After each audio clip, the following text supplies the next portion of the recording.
Coach, you guys led 23-21 after RJ hit a three in the first half. They closed the half 28-10. Yeah. What did you see that kind of went wrong, or everything kind of fell apart there? Yeah, I just felt like every effort, physicality, part about the game from that stretch, they dominated. From a defensive standpoint, very difficult. They were physical, getting us off of our screens, off of our cuts. On the offensive end, they were able to run their offense like they do in shoot-around.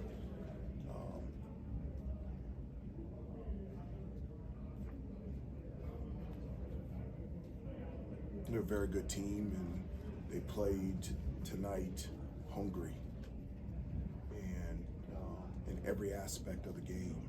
And I thought that was the deciding factor from that 23-20 stretch in the first half. What's your level of disappointment or frustration from that stretch, and might that be a low point, given the fact that you guys are coming off the winning end the other day? They were talking about desperation and all that. Didn't seem like a lot of that was here.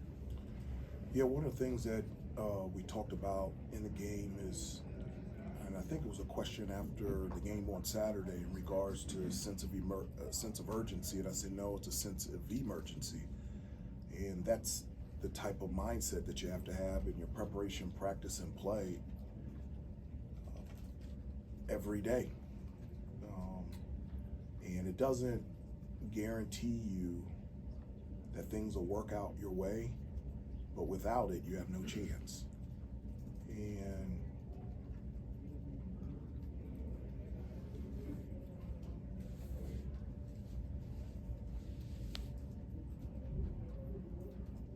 so from that standpoint, just sad.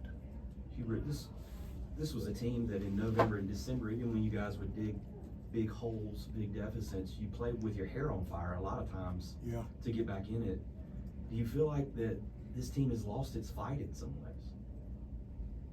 Is that a fair assessment? I wouldn't say that.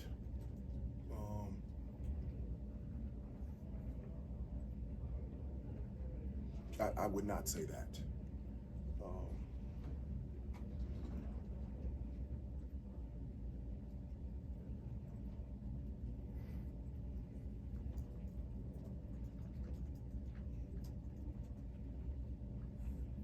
We have to keep getting back up and keep competing. And we got knocked down today, but we got to get back up, and we got to move forward, and we have to competitively fight. To piggyback on what Adam just asked you, is there a beaten down element that over time, some of the how difficult the non-conference schedule was, and falling down as much as you guys have, that maybe they don't have the same gusto that they had earlier? I wouldn't say that. I mean, we have been in a number of,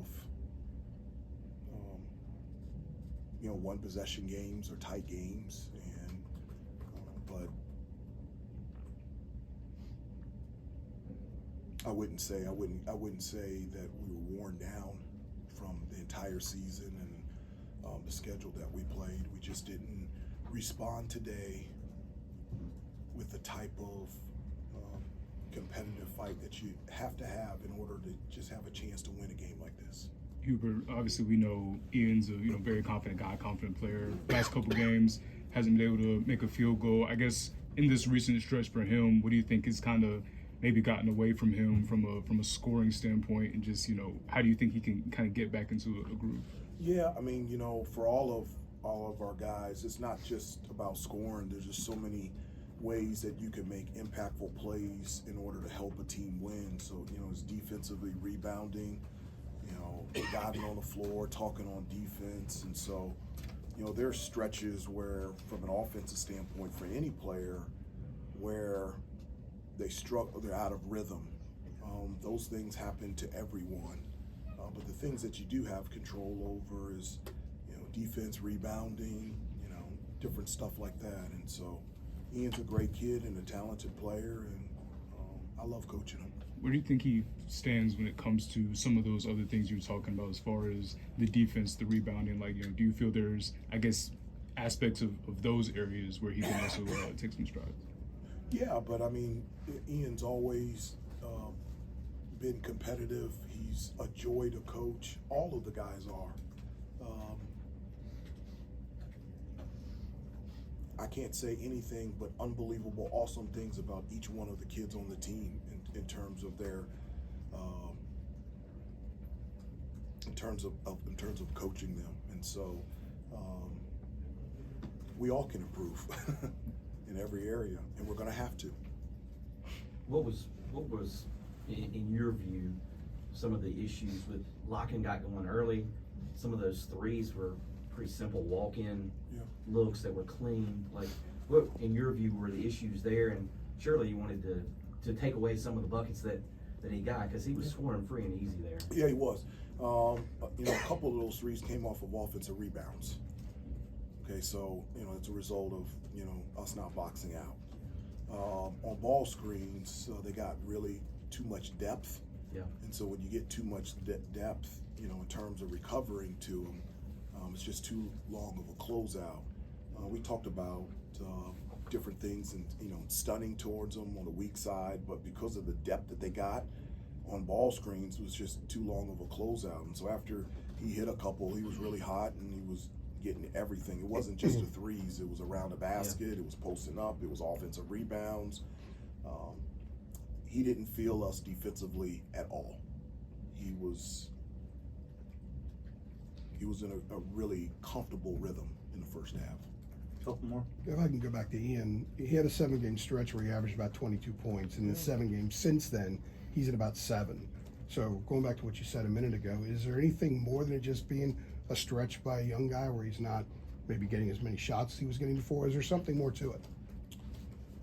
I don't know. I mean, it's always as a player, and this isn't in regards to Ian, to everybody, there's an adjustment as you continue to grow as a player.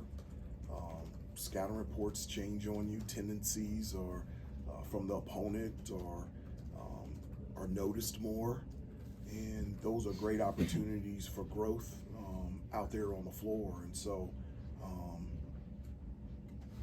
as I said before, I have loved coaching Ian, and I couldn't think of a better person to coach and to be around every day. What were you hoping to get from Jay Wade, putting him in the starting lineup?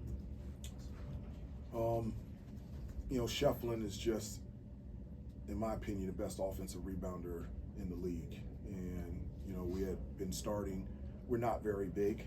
We're a small team. We start a really small lineup and just didn't think that would put us in a position rebounding to start the game. We got off to a good start. As you mentioned, we were 23-21 or 23-20, and then from that stretch, it just Clemson just took off. Coach, I know you talked about tonight was the tied for the largest rebound margin discrepancy this season. I know you talked about the physicality, but what were some of the other issues that led it to be so lopsided? Yeah, I mean, it was the physicality. It's the will and the want to, energy and effort. Rebounding, I said, is not dictated by your physical size. We've played,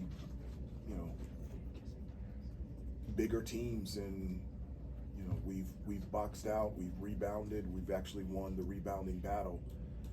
We talked about 3 things that were really key for us: winning the rebounding battle, winning the turnover battle, and winning the free throw battle. And I don't think we won either one. Turnover. We won the turnover battle? Yeah. Okay. And so, rebounding, I've always said, is the number one determining factor of the outcome of the game. And just our inability to keep them off the offensive glass and our inability to get to the offensive glass was something that we just couldn't overcome. Hubert, I know in these last 7 games you have to take the game by game approach, and can't win all seven of them at a time. But I guess what are the challenges that come with that? Knowing like how much work kind of needs to be done at this point. Yeah, the only work that needs to be done is preparation for our game on Saturday. I don't look down the line, the remainder of the season. I just think that's a waste of time. I think what is in front of you is our next game, and our next game is Saturday at Syracuse. And so, that game deserves and will get our full attention, because that's the next game in front of us. And after that, we'll move on to the next game. And that's always been my communication with the team, and that's what my communication will be with the team moving forward. Thanks, Hubert. Yeah, Thanks, thank you. everyone. Players will be